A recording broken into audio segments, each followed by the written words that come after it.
Yo, West Palm Rich, what's the deal? What's good? What's good? Appreciate you having me here to sit down with you, bro. And you got your son here too, man. Yeah, Lil Palm Rich. The next generation. You feel me? The future. Say what up to the people for it. The future right for us. How you feeling, man? Man, blessed, highly favored. Man, I can't lie to you. It's a great season. You feel me? That's what I always say. You know, when it comes to the music season, you know, it's time. It's a good time. You know, we sowing them seeds, we reaping them. Yeah, man, I like everything you got going on with the camp, your style of music, bro, just everything what y'all doing, bro. It's a lot of y'all making a big wave with Lee, Taylor Bentley, and etc. Like, y'all all doing y'all thing, and I like y'all movement. But before we get into that, man, let's just talk about a little bit of yourself, bro. So, where you grew up at? Man, so, most people believe West Palm, you know, Florida, but I'm really from a small town in Florida. I got it tatted on my arm. I gotta get the tat finished, so don't mind me, you feel me? I'm from Harlem, Florida, though, not the New York, the one in Florida. You know, and it's a real small hood, you know, it's like mini Detroit, you feel me? So even though I'm from the city in a sense, I've been up here since 2000. Harlem bred me, Harlem made me, you feel me? I'm a Harlem baby to the day I die. No doubt. So Harlem, is it like outside of West Palm, or is it more Orlando area, or where's this at? Harlem about 45 minutes, depending on how you pushing that bitch from West Palm. You feel me? It's really in like shit. It's in a rural area with a whole bunch of motherfucking cows and shit. Oh yeah. But this motherfucker is, you go a little past that bitch. It's a city called Belglade, and then you see us. You feel me? You see us. It's known as Clewiston. Clewiston is the name of the town, but where we from, you know, where the people who look like me, the niggas who the real ones, you feel me? We from Harlem, you know, you gotta throw that up off 27. No doubt. So, how long you was down there in Harlem before you came up to the city? Man, so like I said, I've been up here since 2000, bro. It's been, you know, I was born in '95. It's only about 5 years, you know. My mom's and my pops moved up here, and he was real heavy in the music game, messing with like Trick, Helluva. He started off like, you know, doing some projects with them, and shit, he just kind of moved the family up here. And growing up, I saw like how he was working, and I'm like, man, you know, that's a way of living, bro. You feel me? So I put my foot forward. You gonna drop the passive? I put my foot forward to the music, man, and I'm like, shit, let's get in it, let's do it, and shit, I've been up here since then. No doubt. So, what memories you have from Florida? You know, just from Harlem and everything, just growing up. Like, how was like the environment? Do you have like any type of memories? Cause I know you was young and stuff, but you know, just describe us. How was it down there? So I can't lie to you, man. I go to the hood all the time. You feel me? I go back there at least. I went back probably every year as a kid.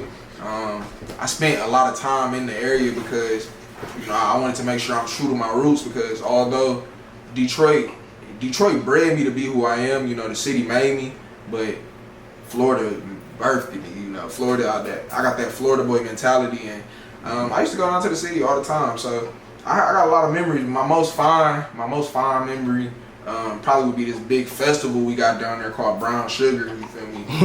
And man, when I tell you it's like a weekend block party, the whole hood come out. We got a small town. Like the town only filled with like 1,000 people, but when I say the whole Miami, Fort Lauderdale, West Palm, Orlando, Tallahassee, Jacksonville, the whole Florida come to our little city, and we do a block party the whole weekend. You can't even drive for real.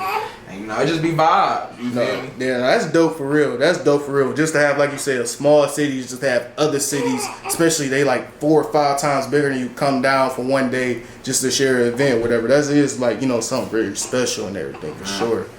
I know because you was young at the time, but like, was it like a big change of like the lifestyle from Harlem, Florida? Man, hell yeah, forget my language, son. But man, look, we moved on Mac and Buick for, you know, like the first. You know, my pops, that's where he was at when we came up here, and that's just, it was a culture shock. I came from palm trees to, you feel me, to that, you know, so it was different. And you know, like my mom, she definitely did a great job of making sure that I was taken care of, and just like my pops. So you know, it was a transition, but you know, I had my fam, so we was straight. Yeah, definitely, because you came from a hot ass state to go into a cold ass one. Man, So, like, you know, but Damn, so Mac and Buick. Mac and Bill, we was on the east side with it. You be. Yeah, man, dog. That's like a notorious hood on the east side, like one of the most known. I'm 5 years old, bro. I did not know that. You know what I'm saying? My dude's like, we gotta go up higher. You feel me? I'm like, you know. But now that I'm older, you know, my face gator. That's what they say in, you know, Florida. We good in every hood, you know. So we be able to maneuver. So when you came up like from Detroit, you just stayed. You didn't really go back until like you was older or anything, or. Man, it was just like you had to transition and had make a new life up here, cause you was with your parents and stuff basically. Literally, so yeah, it was my pops doing the music. I'm up here with him. My mom's, you know, we came from Florida, so we was just up here. It was just the fam. But I did go back to Florida. That was a big thing because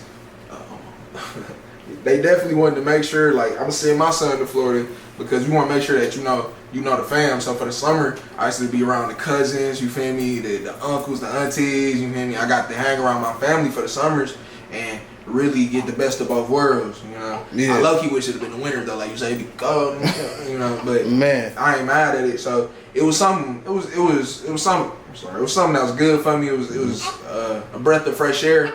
And then my senior year of high school, I actually did move back to Florida and graduated from. You know, my small hometown, you feel me? You know, class of 2013, Clewiston High School, you feel me? Your boy came back to the hood, you know, put on, and it was different going to high school there because I had stayed up here for so long, and I'm like, man, I'm really a Detroit nigga through and through. Like, my Florida, the people who saw me since birth, they like, dang, bro, you really buffs and true religions and you know Timbs. Why you got Timbs out in Florida? You feel me? I'm like, you know, like Kanye saying, nigga, I gotta look fresh, nigga. If I gotta be hot, nigga, I don't care. Nigga, I gotta put that on. You feel me? The craziest shit in Florida I seen, bro, is like a dude had a coat.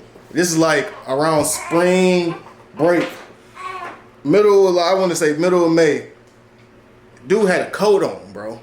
A bubble coat, and they weren't doing nothing productive. I promise you, bro. They weren't doing not productive, bro. And it's like, bro, I'm thinking like, bro, what the hell? Because when you said Tim's, this just made me thinking of that. Like, yeah, no, Tim's is a definitely no in Florida. Like, you feel me? Ain't nobody telling me that. I'm like, I'm gonna throw on the Tim's with the Trulies.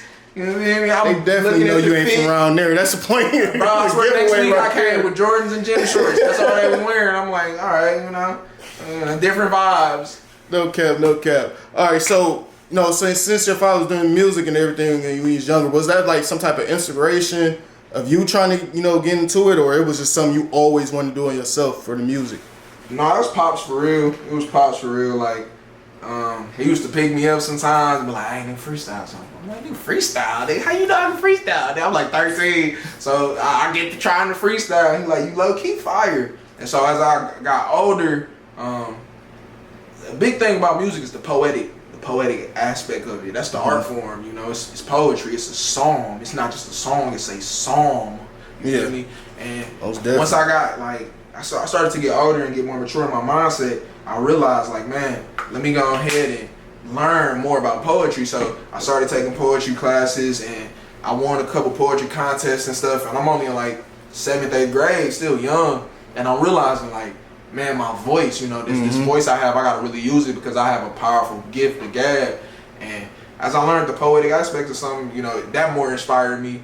And my father, he definitely laid the path for me because he was like, you know, pushing me towards it, you know, giving me the blueprint, you know. So that was big for me because, man, a lot of people don't really give you that game. So to have it from my pops, you know what I mean? That was something where that it helped me a lot because we used to shoot. He used to shoot my first videos, and he taught me how to shoot them. That's how I know how to edit videos. That's how I know how to direct them. You feel me? I be directing our videos. Yeah, you know.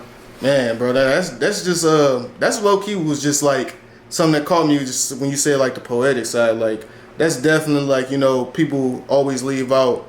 And I feel like in modern music now and stuff, like the poetic side. But like, what made you get into poetry so young though?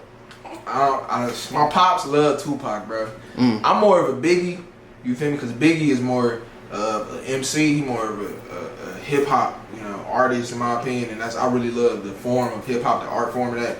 But Tupac, once I got like, even at a young age, listening to him, once I really got acclimated into what he was saying and I could understand it, I'm realizing like, you know, he really speaking on some some current topics, some things that's going on in the world in his community. He putting his voice out for people who can't speak, you know, and he's voicing the unspoken in a sense. And the way that he's doing it is a poetic form where, you know, it's not being met with people not just gonna see it from a logical standpoint. They gonna see how he's speaking poetically. Like, you see, he had made a whole movie about it, you know, because it's the poetic form of saying something. It just connect with anybody a little more.